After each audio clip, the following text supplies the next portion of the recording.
Lewis's room smelled very, very familiar. That part of him lived on.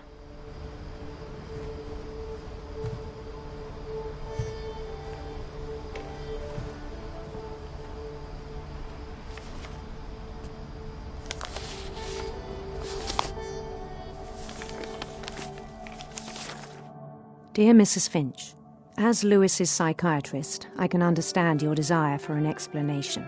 As I see it, the trouble began in January, shortly after we convinced your son to seek treatment for substance abuse. Newly sober, I believe Lewis first noticed the monotony of his daily life.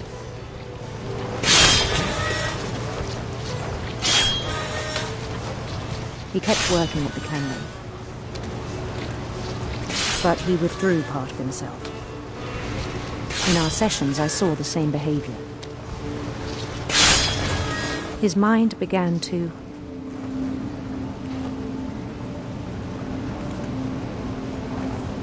wander.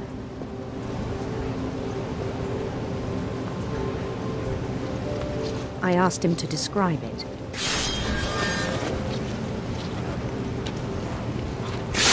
He said he started small, imagining a labyrinth. He'd feel his way about. Then something moved. Bats. And toads.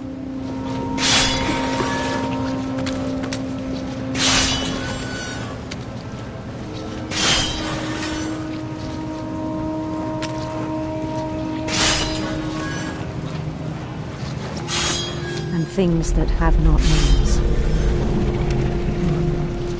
He knew it was all in his head.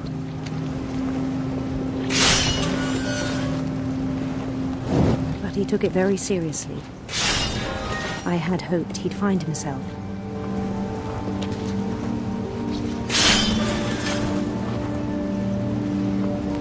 But he found something more. I worried about him then, daydreaming at the cannery. I spoke with his boss. But he said Lewis had become a model employee. Methodical, tireless, focused. Like a whole new Lewis. So I let him go on.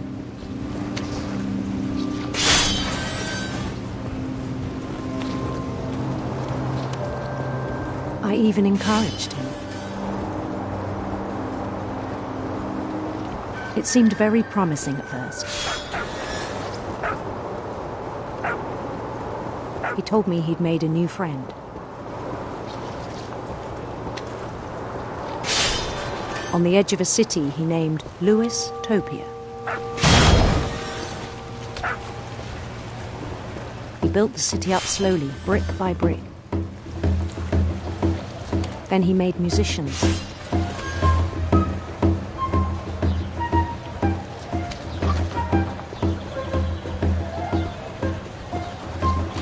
And songs for them to play.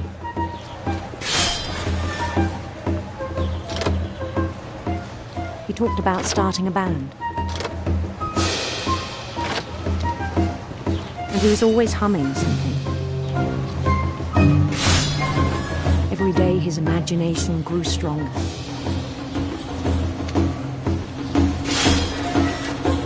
He no longer spoke at the cannery. But his chopping was as reliable as ever. Then one day it struck him that all the cheering crowds, even the stones under his feet, were all in his imagination. So he could do whatever he wished.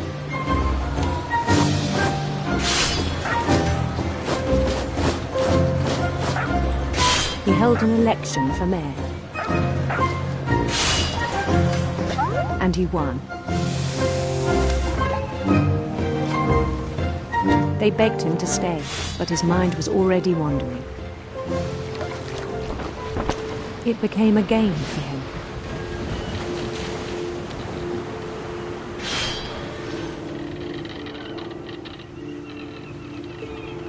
He'd conquer a city, then immediately push on. New Louisville.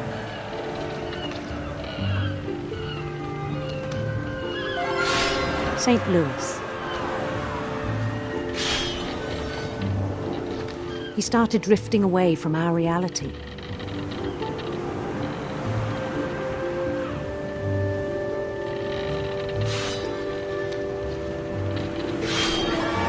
Minneapolis. Until one day he forgot to go home from the cannery. Even as his mother pleaded with him, part of Louis kept sailing on.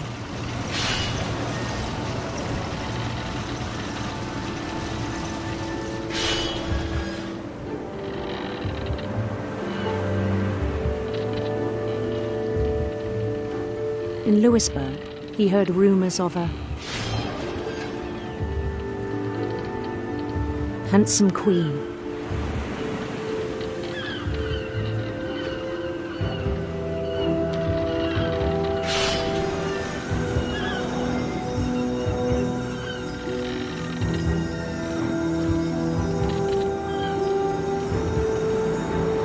The queen was on her own quest for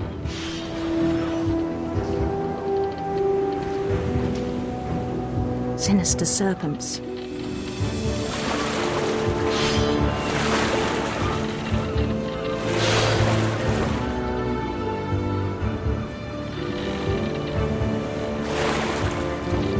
He followed the sound of her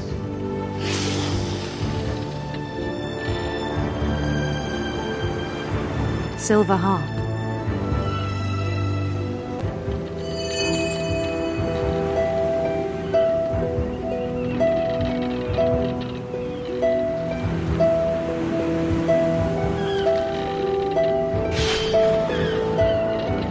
His chase led him to a golden palace east of the sun and west of the moon. Even then, his logic remained sound.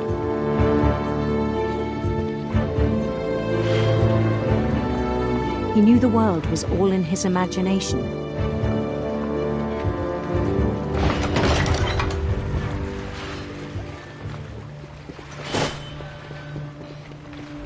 But he was so proud of having created it.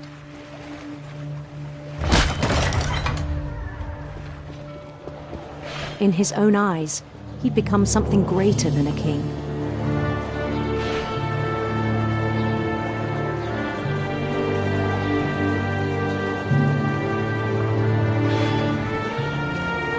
For someone who'd never known success in the real world, I think it was overwhelming. And then it struck him that the real Louis was not the one chopping salmon, but the one climbing the steps of a golden palace.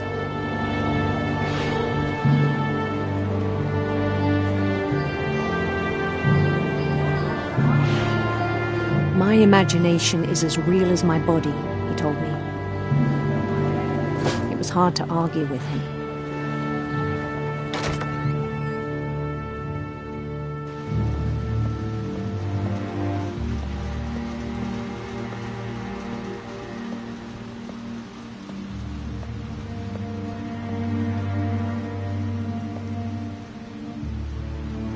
We began to forget the world we know.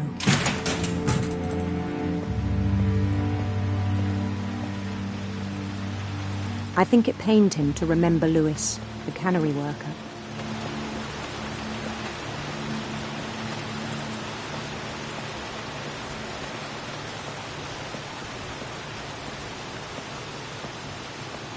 He began to despise the man with a royal contempt.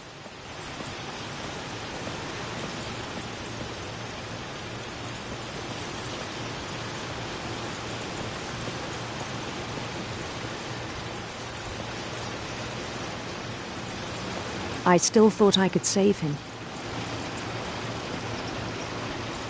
Even after he said he was being crowned king over all the lands of wonder. The palace would be packed with his companions.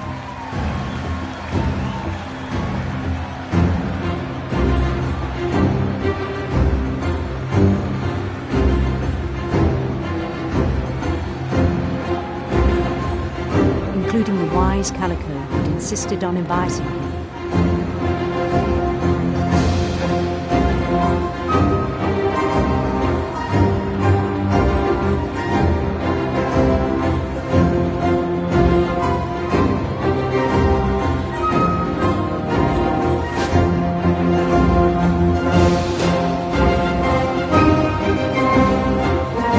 His queen waited, holding his crown.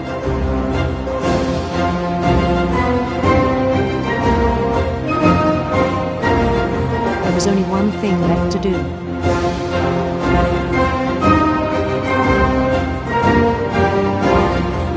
Bend down his head.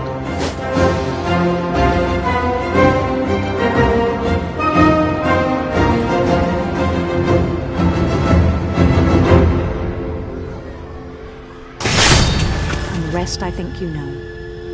Mrs. Finch, your son was a kind man who will be missed by all of us who knew him.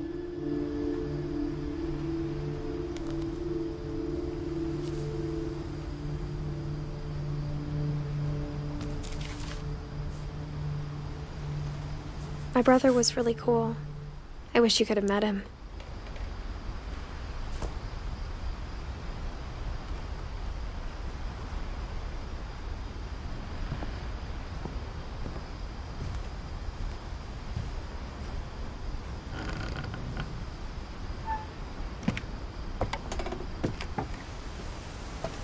On the way back from Lewis's funeral, my mom told me to start packing. She waited until the day before we left to tell Edie. I'm not sure if she wanted to make it easier or harder. I wish we'd stayed. But I understand why we left.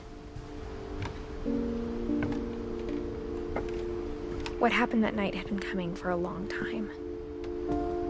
Maybe it should have come sooner.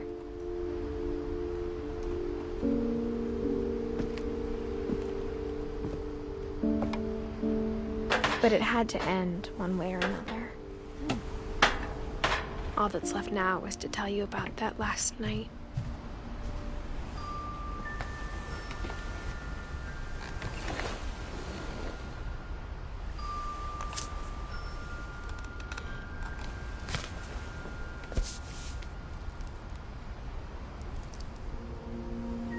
That whole last day, Edie just watched us pack and didn't say a word.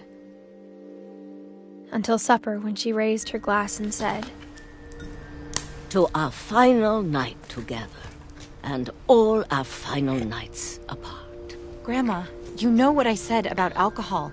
Some of your medications are very Edith, specific. I left a present for you in the hallway. Why don't you go open it? The grown-ups have to argue now.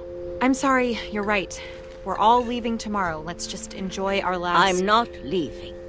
Edith, you're excused.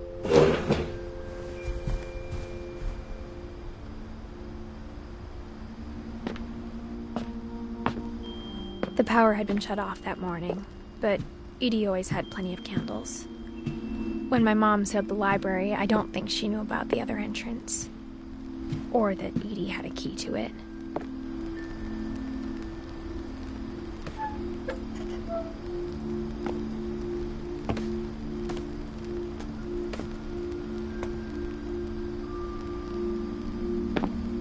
The thing you're afraid of isn't going to end when you leave the house. Edith has a right to know these stories. My children are dead because of your stories. I think it's best if Edith and I leave tonight. We'll have the nursing home send a van for you in the morning. Okay? Dear Edith, there's so many stories I wish I could tell you, but there's only time for one. This is about what happened on the night you were born.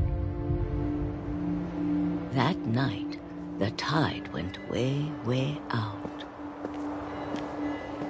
It was the first and last time I ever saw the old house aground. There'd been an earthquake out in the middle of the ocean. They called it the lowest tide in 1,000 years. God, it smelled awful.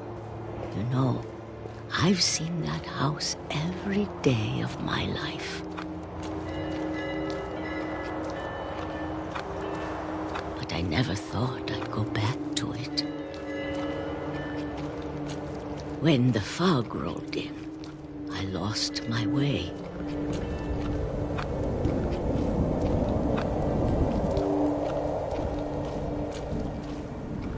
I got turned around.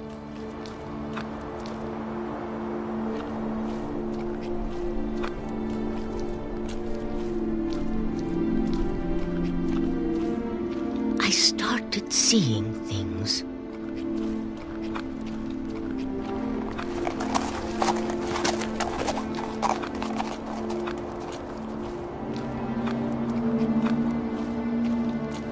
Things I'd forgotten had ever existed.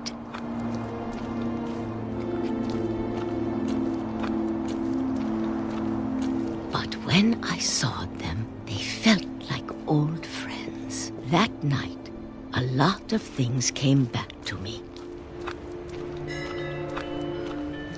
Or maybe I came back to them.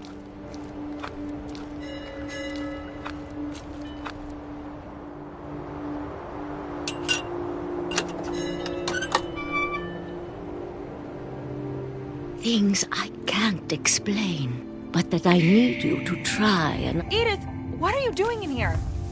It's mine. Edith! Mom, you're gonna rip it! Let go! I kicked and screamed, but Mom dragged me to the car. I never saw Great-Grandma Edie again. The next morning, the van came to pick her up, but she was already gone. After that, we moved around a lot.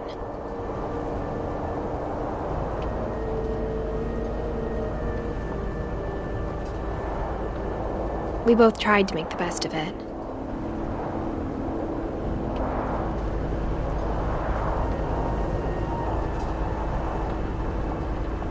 A few years went by.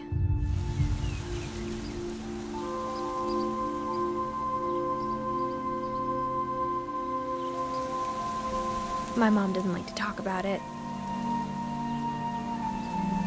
but she started getting sick a lot. The rest happened pretty quickly.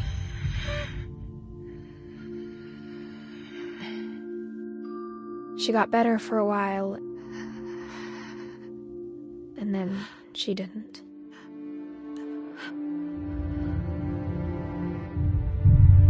And then I was alone. The last Finch left alive.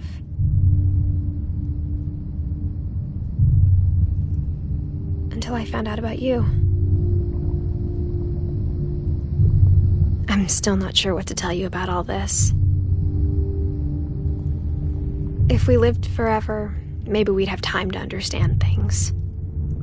But as it is, I think the best we can do is try to open our eyes. And appreciate how strange and brief all of this is. This journal was supposed to be for you. But now I hope you'll never see it. I just want to meet you and tell you all these stories myself. But I guess if you're reading this now, things didn't work out that way.